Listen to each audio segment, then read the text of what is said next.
Hi, I'm Shirley Weber, and this is my husband, Larkin Weber, and we have a question for you. What have you been thinking? Right. Do you know that our thinking can affect our life in many different ways, and there's power behind our thought life? Our main goal should be that we learn to think thoughts that will add power to our life, not ones that drains our strength and our energy. But if you are anything like I used to be, when a problem comes up in my life, I would immediately think negative. I would say my luck is always bad because nothing good ever happens to me. I would say, what's next? Losing my job, get sick, what's next?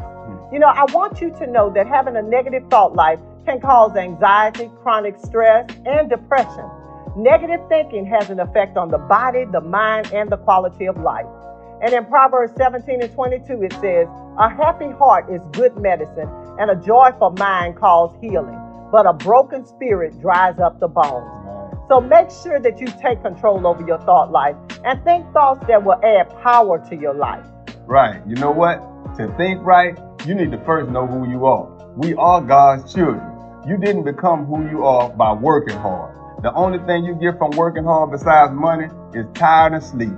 Proverbs 23:7 says, as a man thinks in his heart, so is he. Sometimes you may have to encourage yourself.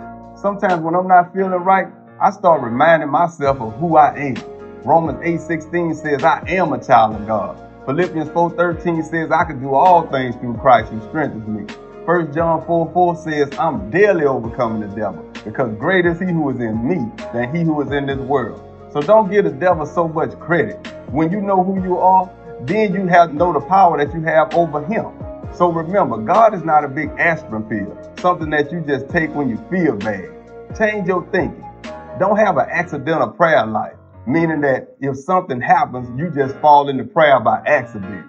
You don't want your relationship with God to be an accident. You want it to be intentional. Well, that was your tip from the Webers today. And if these segments have been a blessing to you, we want to hear from you.